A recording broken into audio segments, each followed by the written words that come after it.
Hi, good evening, everyone, and welcome. We're glad you're able to attend tonight's neighborhood meeting on the Bollinger Road Corridor Safety Study.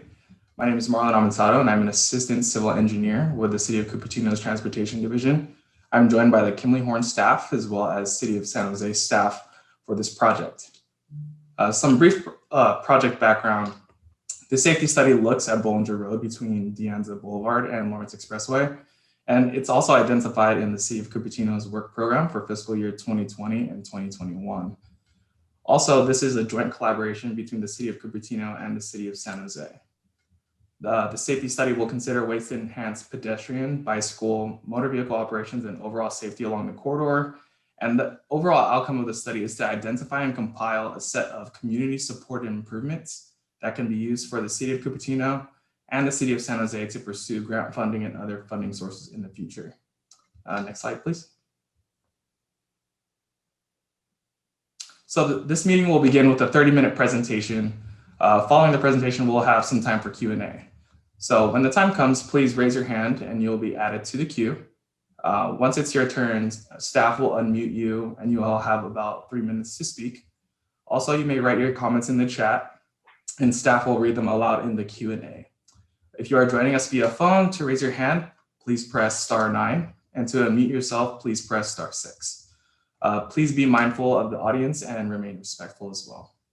Next slide, please. So the purpose of tonight's meeting brings us back to the overall goal of the study. And again, that is to identify and compile a set of community-supported improvements for the corridor. Tonight, our project team will be sharing some overview of the project, what has been done up until this point, and identifying the project needs. Also, they will be sharing 2 concept alternatives of the Bollinger Corridor, the next steps in the project, and what we are looking for tonight is feedback from the community, what you like or dislike, and then moving on to Q&A. Next slide, please. So our project team consists of David Stillman, Transportation Manager from the City of Cupertino, myself, Marlon Amentado. From San Jose, we have Ryan Smith, Transportation Planner. And for the study, we have onboarded Kimley Horn to be our consultant for the project. Tonight, we have Adam Dankberg and Hamza Syed, who have done a great job with the study so far. And with that, I'll leave this to you, Hamza. Thanks for the introduction, Marlon. And yeah, I guess I'll jump straight into it. So as Marlon mentioned, the study is looking at Bollinger Road from Anza Boulevard to Lawrence Expressway. So it's a roughly 2-mile stretch of roadway. On the north side, if you're not familiar with it, is the City of Cupertino, and the south side is the City of San Jose. So this serves as almost a border between the 2 cities. So as I mentioned, the objective is to identify improvements that would create a safer and more comfortable experience for all users. So this includes people that are walking on the corridor, as well as those biking or taking transit. I did want to emphasize, though, that this is nothing is set in stone with this study. We're just looking at alternatives and proposed recommendations to improve and make things safer. There would be separate efforts and separate projects to actually implement these recommendations that we will be showing you later in this presentation.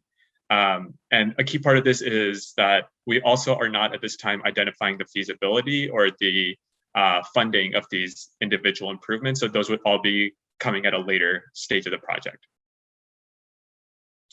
Next slide.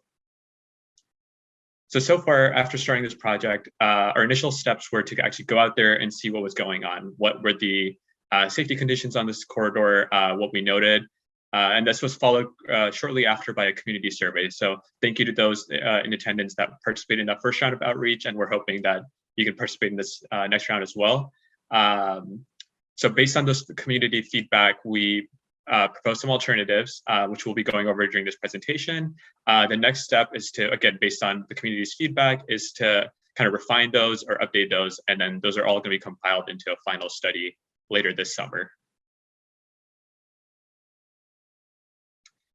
So as I mentioned, the first step was to kind of go out there and see what the issues were, as well as hear back from the community. So we'll go over a little bit about the actual first round of outreach later, but first we wanted to go over a little bit of the challenges that we saw out there. So the first main thing was that we noted that there was a lack of pedestrian crossings across Bollinger Road. And what we mean by this is that there's several bus stops on Bollinger Road that are actually hard to get to if you're on one side of the street or the other. What people need to do who take the bus is actually walk up the block or down the block to the closest intersection where there's a crossing, and then cross over and then walk back. So it's kind of out of the way and it makes it very challenging for users to catch a bus. One of the other challenges that we saw was for bicycle facilities and bicycle users.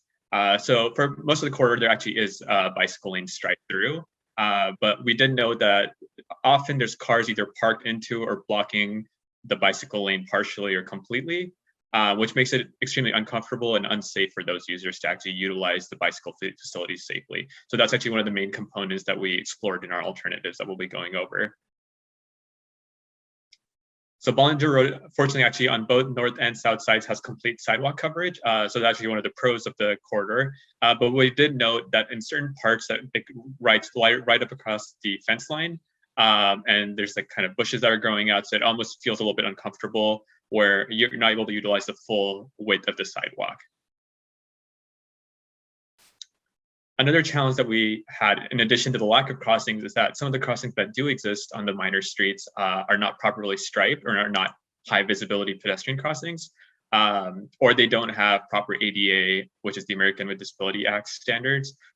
So that was one of the things that we considered as well, to make sure that any improvements that we implement with pedestrian crossings in mind, that we would include those updates to striping and the ramps. And then another challenge that we kind of noted while we were in the field, as well as what we heard back from the community very loudly, was that that high automobile speeds make it hard to come out of side streets, particularly at the corners of the corridor. So this was near the Lawrence Expressway, as well as the Anza. The side streets near those corridors make it harder to come out of those corridors safely. And we'll go over a little bit about the collisions that are occurring at those as well in a few slides. And then the final challenge that we wanted to note was the wide curb radii. And if you're not familiar with that, I think this picture kind of demonstrates what we mean by that. Essentially, all it means is that the vehicles are able to make right turns at kind of a high speed. So one of the kind of mitigations that we propose is that we kind of tighten up the curb radii so that when vehicles are making that turn, they kind of have to slow down. It forces automobile users to slow down for pedestrians as well as bicyclists. So it's a safety improvement there. As part of our initial analysis, as well as going out in the field and hearing back from the community, we also did a collision analysis. So this included looking at the history of what happens on Bollinger Road. So for our purposes, we looked at the last 5 years, and we noted that there have been 134 collisions in the past 5 years, or from 2015 to 2019. And unfortunately, there have been 2 fatalities. Both times a pedestrian was involved. One was at Miller Avenue and one was at Wonderlic Drive. So those 134 collisions are kind of spread out over the corridor, and we've kind of bulleted out the top 5, or kind of like the highest collision locations on the corridor. And I think it's not a surprise to see some of those up there where there's higher volumes. So again, if there's higher volumes, you typically see higher collision rates. But the ones that did stand out to us in particular are Alderbrook and Wonderlic. Again, those are kind of side minor streets, but we noted that there's a high number of collisions that occurred there. And again, if you're familiar with the corridor, you'll note that they're both near Anza and Lawrence, so kind of like the far ends of the corridor that we're studying.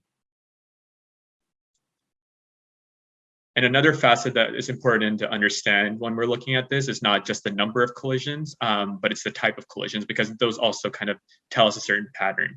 So when there's a lot of broadside collisions, that indicates that it's usually a car that's having trouble coming out of a side street. So again, if you're on Wonderlic and you're trying to make a left turn coming out of that, it indicates that there's usually cars coming at a high speed, or there's not enough gaps. So cars kind of usually force out that turn, which leads to collisions.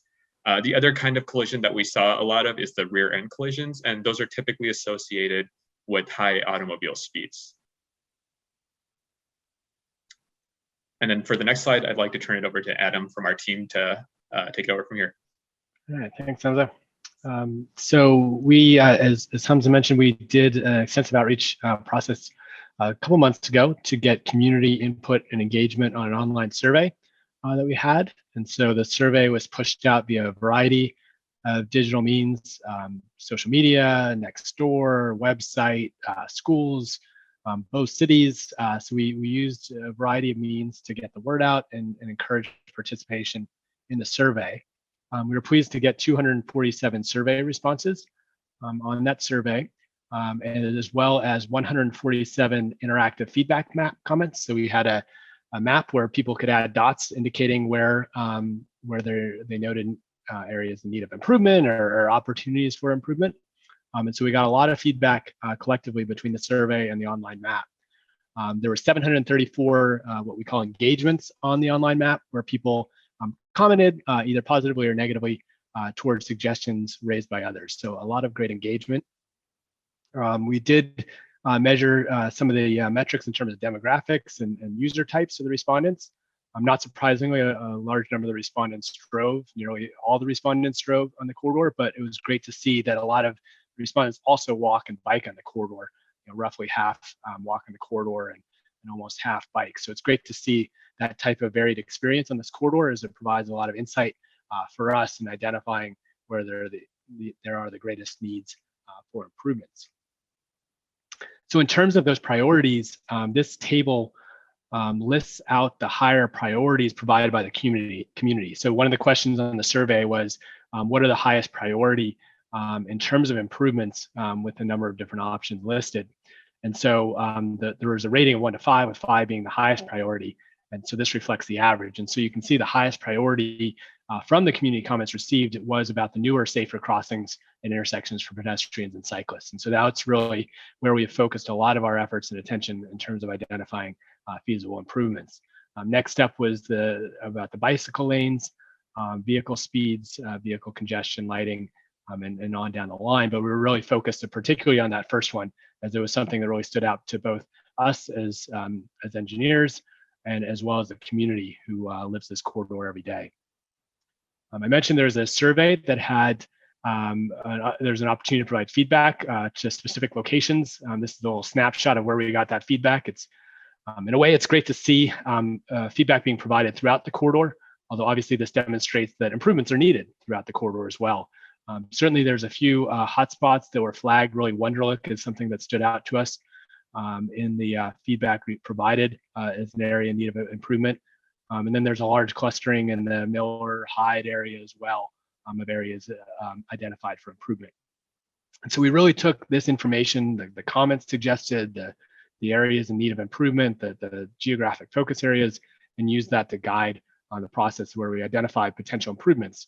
And so basically, we were coming today to this group and through an additional survey with some potential solutions to address the recommendations and areas in need of improvement. And we're looking for the community to identify what is worth carrying forward to future project phases.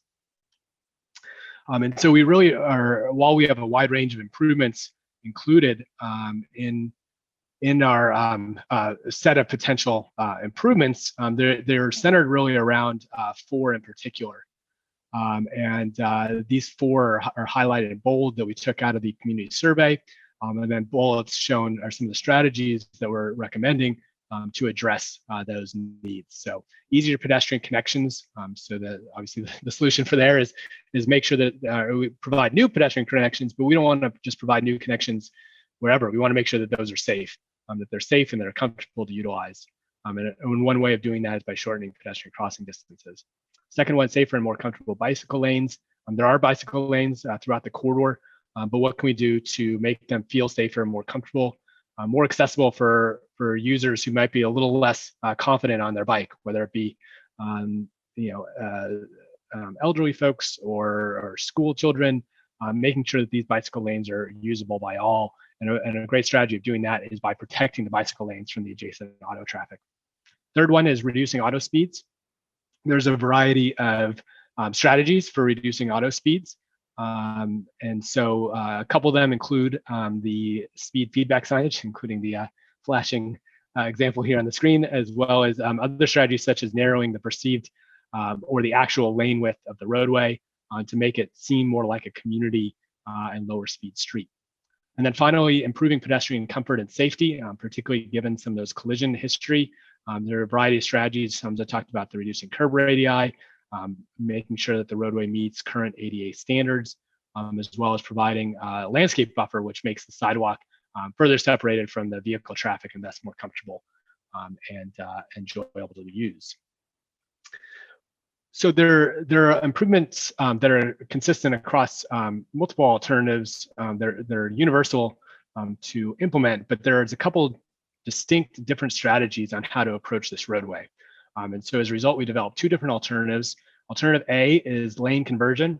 So we would go from a 4-lane facility to a 2-lane facility, but also a left turn lane or a median. So there's large stretches of the roadway today that doesn't have any sort of center area for turns, for left turns on and off the corridor or median.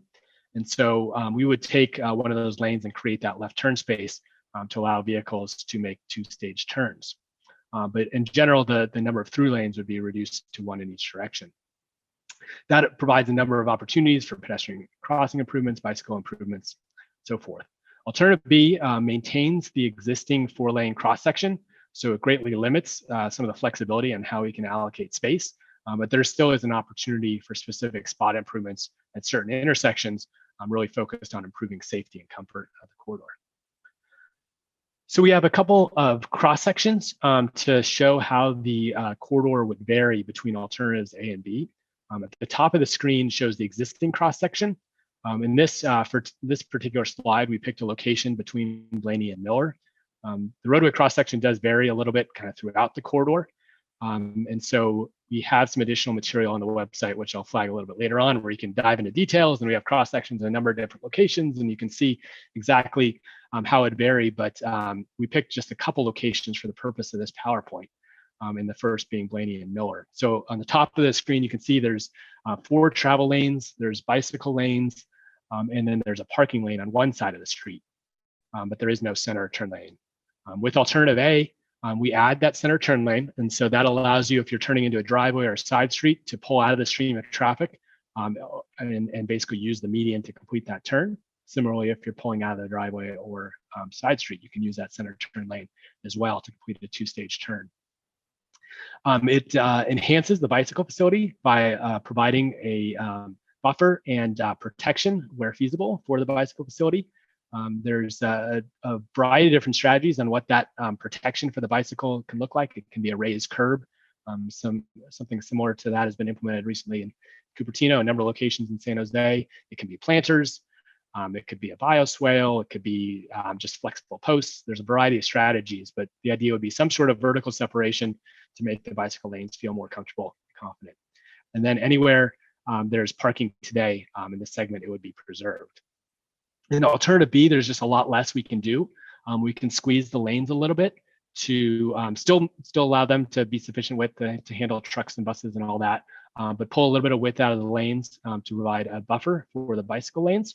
It wouldn't be a wide enough buffer to be able to do any sort of raised protection, but it would help us further separate the bicyclists from the autos. So a little bit of improvement there, not quite as much, but still an opportunity to do something. The next one we'll look at is a little bit further east between Tantal and Lawrence.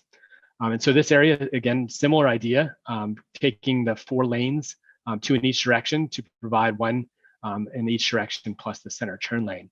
There's a little bit more space here because there's not parking in this segment currently.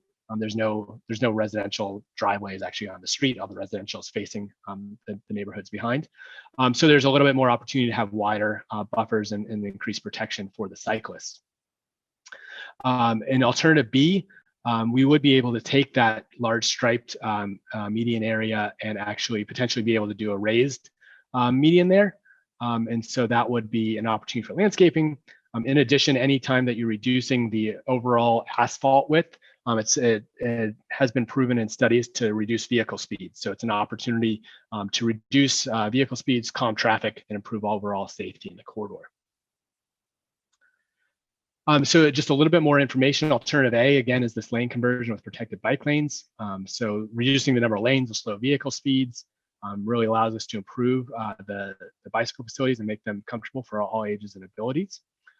Because we're going from 4 lanes with this really long crossing to just essentially a 3-lane configuration, we are able to provide a number of new pedestrian crossings across the corridor that can be done safely.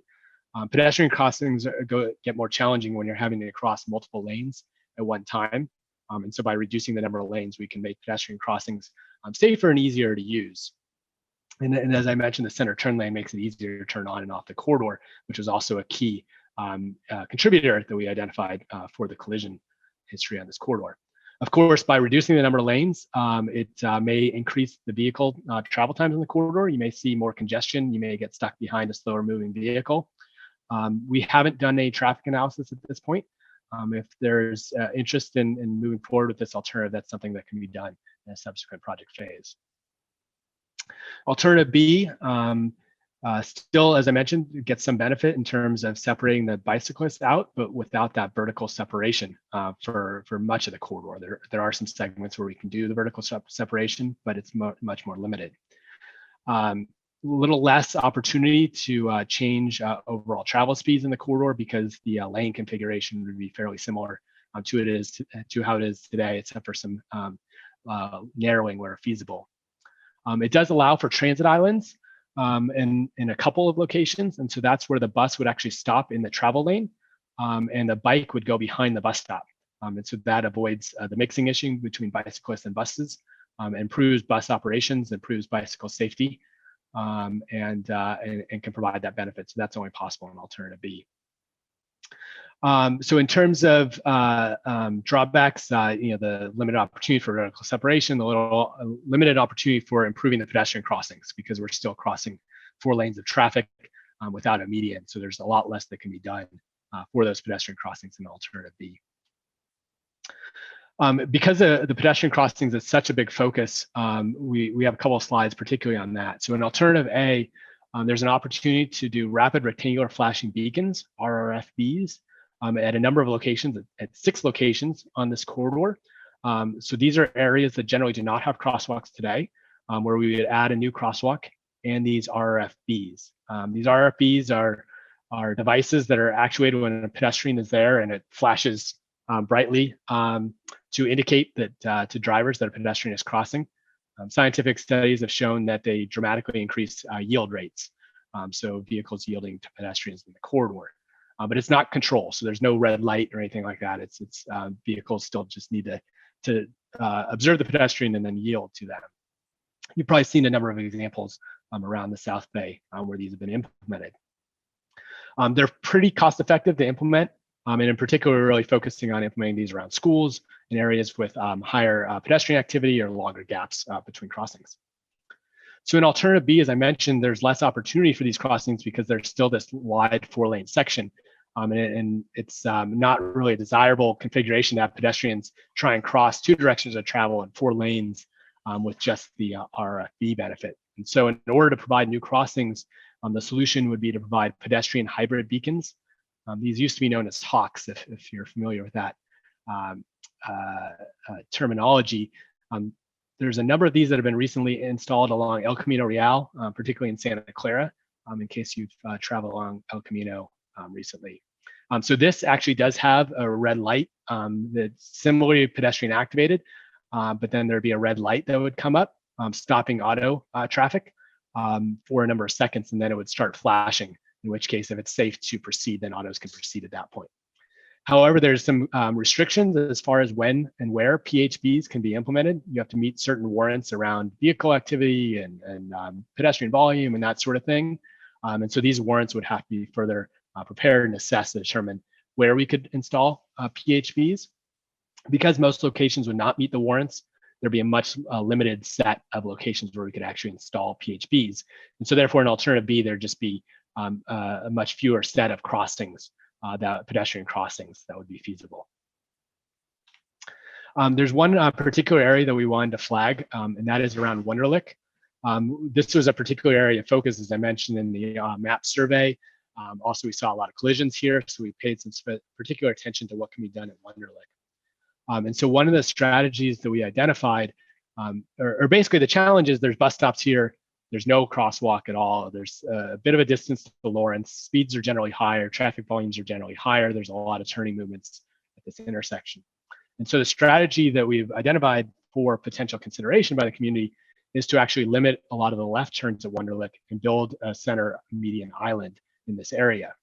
the center median island would allow us to do a crossing at this location because it allows us to break the crossing up into 2 phases. So pedestrian across one direction of travel, and then would cross the other direction of travel in a separate movement. And so we can install an RFB in this configuration by putting in the raised median. But in order to install the raised median, we would need to preclude a lot of the left turn movements. So the eastbound left turn, the southbound left turn, and the northbound left turn would have to be precluded. We still could provide the westbound left turn, which is a relatively higher volume as people are accessing school down Wonderlic. So we can still preserve the westbound left turn, but the other left turn movements would be closed. So we would anticipate those left turn movements instead to shift to either White Oak or to Johnson to complete their movement. So definitely a little bit more out of direction travel, but it does create an opportunity for a much more safer corridor for pedestrians, as well as transit users, as well as autos as well, given the history of collisions at Wonderlic. So some other notable improvements in both alternatives, potential for installing some pedestrian scale lighting. These are lights that are really oriented around the sidewalk at a lower level than the street lights are way high up and pointed towards the roadway. Pedestrian scale lighting are much lower down and oriented around the sidewalk. There's a lot of cost associated with this, but that can be further studied. Another one is, as we've talked a couple times, the tightening curb radii. You can see in the image in the upper right, there's a free right turn in Miller and Bollinger. So if you're going northbound in Miller and turning right on Bollinger, the free right turn means that you can execute the turn at fairly high speed. It's a large radius. You don't really have to slow down very much. You're not really controlled by the traffic signal. And so by getting rid of that free right turn, it forces the vehicles to slow down while making their turn and makes it easier for pedestrians to cross that right turn movement. Upgrading curb ramps, crosswalk striping, and leading pedestrian intervals. Leading pedestrian intervals, you may have seen around town, that's where pedestrians get an advance a couple of seconds of walk time. So the pedestrian walk time starts before the vehicles get to go. And that allows the pedestrians to get out in the crosswalk and be more visible, as opposed to a vehicle gunning it when they get the green and cutting off the pedestrian. Relocating bus stops closer to crosswalks to make it easier to get across the street and access bus stops. And then providing bike boxes and 2-stage bike turn boxes to facilitate bike turning movements. And what this is where bikes need to make left turns in particular, right now they actually have to merge across 2 lanes of traffic in order to make the left turn. So they just have to navigate gaps in auto traffic, and that can be really uncomfortable, particularly for folks who are not confident on their bike.